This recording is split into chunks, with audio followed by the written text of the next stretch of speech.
this is Ancapso, and we're going to talk about another scoop from Ancapso. Yes, Ancapso is going to break the news again. Oh, man, this whole thing about me breaking the news is getting painful. Look, Tagliaferro accused Alexander Moraes of fraud in a report on business people. We already know about this.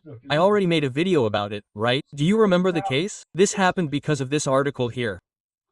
Guilherme Amado, on August 17, 2022, spoke exclusively. Bolsonarist businesspeople advocate a coup if Lula is elected. Watch Zaps. No, because, man. Coup plotters talked about a coup, I don't know who they are, advocating a democratic rupture. Let's get to the bottom of this story here. And the news I'm going to bring you here is that a source of mine informed me who was the person who denounced these businesspeople, this group, to Guilherme Amado. As you can imagine, this group was made up of Brazilian businesspeople, most of them right-wing, but basically it was a group where they talked about business, not politics, right? And people made this comment, a comment that, in my opinion, is innocent. Oh, I prefer a coup to Lula. The guy's not saying he wants a coup. He's not saying he's saying he prefers a coup to Lula. That's his opinion, right?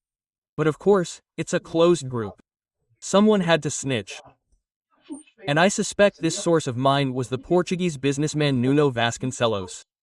Let's understand who this person is. This news was suggested by, hey, man, give me 1 kilogram of sovereignty, Carmen Lucia, just for tyrants and several other people. Thanks to the people who suggested news on our website, thenewvise.com.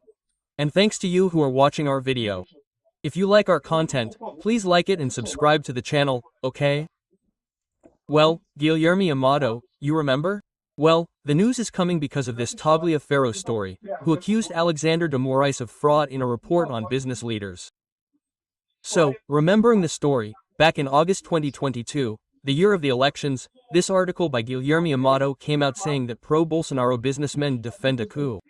No one defended a coup. The guy said he prefers a coup to Alexander de Moraes. Defending a coup is saying, come on, guys, let's stage a coup, come on, we want a coup. No, saying a coup is better than Lula's, I honestly don't know, okay? The problem with a coup is that it's very uncertain. That's what I'm telling you. The moment you stage a coup, you can't know how the coup begins, how it ends. There's no way to know, man. Then everything becomes about who has the most power, right? And who has the most power is unpredictable, right? So, here it is. Businesspeople and supporters of Jair Bolsonaro attack the Supreme Federal Court, STF, the Superior Electoral Court, ZE, and advocate a split in the event of a Lula victory. A series of reports starts today, and Kay says, I don't know what the guy is saying, look at the message Alexander Moraes used to request the lifting of bank secrecy and all that. I'd rather have a coup than the return of the Workers' Party 1,000,000 times over, and certainly no one will stop doing business with Brazil, as they do with various dictatorship around the world. So again, I disagree with Mr. Jose Kofiori and Corey, right? I disagree with him again. Why? Because you know how a coup begins, but you don't know how it ends. People like to say no, because Bolsonaro had to call in the military to do it. My friend, at the moment you put it, the argument is strength. He's the one with the most power. Who can guarantee that Bolsonaro will continue to control the situation? He's the one with the most power, my friend. A crazy general could show up and decide he's going to do things his way, and that's it, right? If you left the democratic system and entered the system where force prevails, no one has any arguments for anything anymore. The argument is over. Now only force prevails. So I disagree with him, but hey, I prefer a coup, that's his opinion. He's defending a coup, he wants a coup, no, he says he prefers it, right? Anyway, there are other messages here, look. Hey, look, the coup was releasing the prisoner. A coup is the Supreme Court acting outside the Constitution, which, by the way, I agree that it is a coup, okay? Releasing Lula was a clear coup, a clear judicial coup, and the Supreme Court acting outside the Constitution is also clear, right? So, again, hey, both cases here, the first I disagree with, the second I agree with. Anyway, that's people's opinion. There's nothing wrong with it, no one wants a coup, right? Here, exactly that. September 7th will be programmed to unite the people and the army simultaneously. Make it clear which side the army is on. The guy is trying to stage a coup here, I disagree, but again, that's his opinion, right? We were writing the same conclusion at the same time. Synchronicity between here and abroad will be seen as a coup threat. Any doubts, right? The coup would have had to have happened in the first days of the government, in 2019, which would have gained another 10 years and so on. And again, I disagree with a lot of things, but ultimately, it's people's opinion. I want to see if the Supreme Court has the courage, I imagine it's the Supreme Court here, right? To rig the elections after a military parade in the Atlantic Ocean with troops applauded by the public and I don't know what else. And again, the Supreme Court kind of rigged the elections. It rigged the elections in the sense of putting its thumb on the scale there, as I already explained, right? Being programmed to unite the people and so on. Anyway, that's it. That's the conversation. You, Mr. Orfranio, agreed and all that, right? Now, after that, what did Alexander de Moraes say? Alexander Moraes ordered, search for seizure and I don't know what, and breaking the bank secrecy of these people. Especially because Alexander Moraes believed the nonsense of Patricia Campos Melo, from Estadão back in 2018, who said there was a mass shooting, that Luciano Hang had financed a mass shooting against, and Haddad was in favor of Bolsonaro.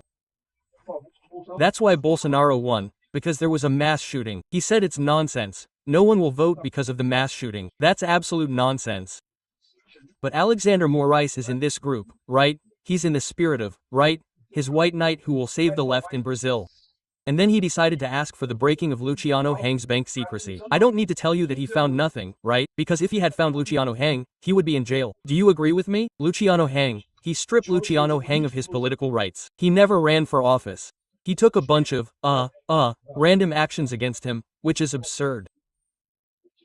But if he had actually found financing for mass shootings and such, this would have been a whole other level. No one doubts that, right? Now, what we learned is that he ordered all these actions based solely on this report by Guilherme Amado, without any other evidence. Right?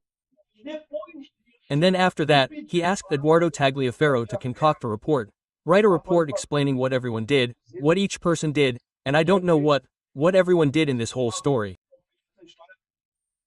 And then Tagliaferro would have produced this report with a retroactive date, right? Falsifying the date of the report, falsifying the process, thus, to tell Alexander Moraes that he would have more reason to conduct this search and seizure, right?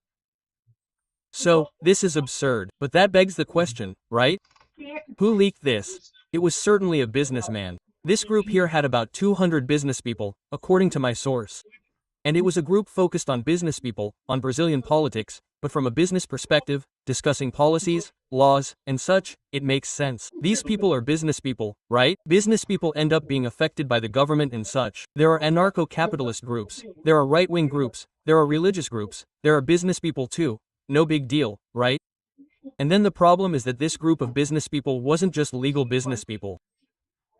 Contrary to what Guilherme Amado says here, who talks about pro-Bolsonaro businessmen, that it's a group of pro-Bolsonaro businessmen, isn't that true?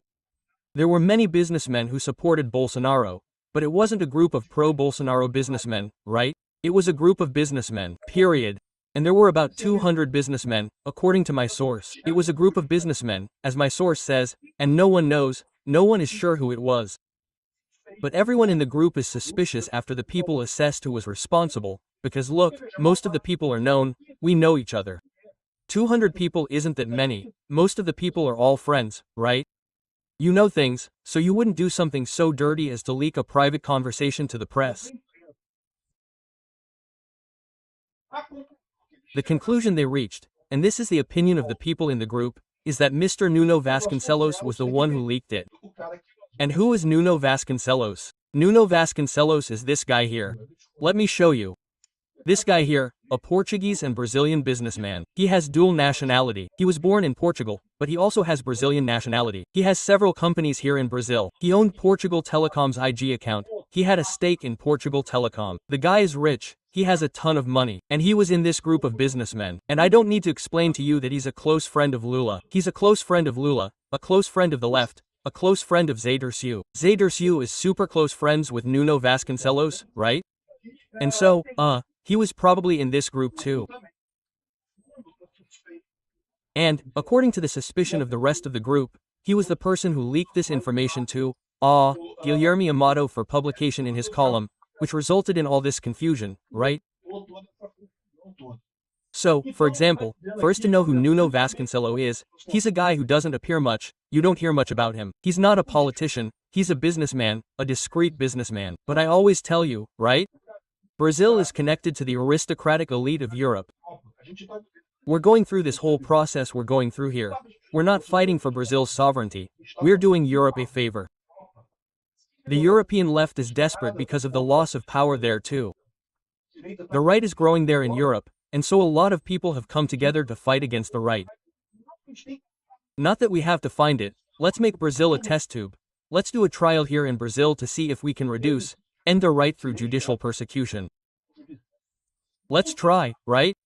And Nuno Vasconcelos is certainly that guy who is friends with all these people and is making this connection here with Brazil. Pure aristocracy, my friend, Brazilian socialist aristocracy, which is very connected to the socialist aristocracy of Europe, right? The United States, unlike Brazil, broke with Europe, right? They fought, waged war against Europe, not Brazil. Remember what Brazil was like, right? Brazil became an empire, and kind of with the connivance of Dom Pedro II. We never managed to free ourselves from the European socialist aristocracy, right? So here, look, the Mensalão man at the center of the web of Portuguese-Brazilian business. Look at this article here, look, from 2012. Like I told you, this isn't new, okay? This guy's been in Brazilian politics. He's been involved here in Brazil for a long time. This is the Lula administration. Look, the young Lula here. Look, this guy's still around, okay? He's here in Brazil. He's doing he seems to write for a Portuguese magazine now and stuff like that. Here, José Dirceu, the former chief of staff of Lula da Silva, the main suspect in the Mensalão scandal, after which he resigned in 2005, is linked to a group of law and consulting firms used as a bridge by Portuguese and international groups seeking to invest in Brazil. José Dirceu, who collaborates with the NGO and party law firm Lima Serra Fernandes e Advogados, headed by the Grand Master, for example, is at the epicenter of the negotiations that gave Telefónica control of Vivo between 2009 and 2010, which had as a counterpart the entry of Oi into Portugal Telecom, right? And the person negotiating this whole thing is precisely that Nuno. The same lawyer suggested that it was likely through João Abrante Serra, the president of the NGO, Nuno Vasconcelos, that he met the founder of the Workers' Party, who collaborates and provides services to the Portuguese group in Brazil. So, in other words, the bad luck Luciano Hang and others in the group had is that there was a guy who's not just left-wing. The guy being a Brazilian businessman, if he's left-wing, that's not bad, right? The guy might be a little left-wing, but never mind, right? No, the guy's not left-wing. The guy's in the Workers' Party, PT, scheme, he's connected to the PT. To this day, he's still connected to the PT, right? And he's also connected to Socrates in Portugal. José Socrates. Are you familiar with the José Socrates case? José Socrates was a former Portuguese prime minister who's on trial for corruption. In fact, he's also on trial this year for corruption in Portugal. And he's very connected to the left, even very connected to Nuno Vasconcelos, right? Here it is. Hey, an investor holding IG is convicted in court, progression, there's that talk too. Nuno Vasconcelos, investor and controller of the IG portal, was sentenced to 1 year and 4 months in open prison for assaulting his wife, model Daniela Rodrigues Moreira, with whom he had lived for 5 years, right? That was in 2014, in the apartment in Sao Paulo, right? And yeah, that would be the news back then, right? Well, there's a lot more news here about who Nuno Vasconcelos is here. Look. Defendant called gang leader asks for loss of control of the media, and it makes sense. This here, do you know who wrote this here? Reinaldo Azevedo. Remember when Reinaldo Azevedo was in the opposition, against Lula, man, against the left? Yeah, Reinaldo Azevedo was from that time, man. He already did these things, man. So, here he's saying that he's criticizing a lot and even talking about Mr. Nuno Vasconcelos here, look. And José Dirceu, what does that have to do with? Much more than you might think. He's identified in the market as the man in Brazil for the Portuguese group Ongoing, which is one of the owners of the journalists at the Brazil Econômico newspapers, of which the defendant and gang leader, according to the Attorney General's office, is a columnist and also owns the Daily, Half Hour, and Brand. He now wants to invest in television, read TV, I don't know what they're. Yes, but it is, Egesa Impressa Jornalista Econômica SA, which publishes these newspapers, is owned by Maria Alexandra de Almeida Vasconcelos, a Brazilian, but married to Nuno Vasconcelos, president of the NGO, in which he holds the other 29%. In Portugal, it's assumed that the group that runs these outlets here, that is, in political circles, Brazil Econômico is called the Dirceu newspaper. The guy is connected to José Dirceu. So this was the guy who leaked the group information to Guilherme Amado, and according to the suspicion of other people in the group who spoke to me. Yes, I hope I contributed something to this story.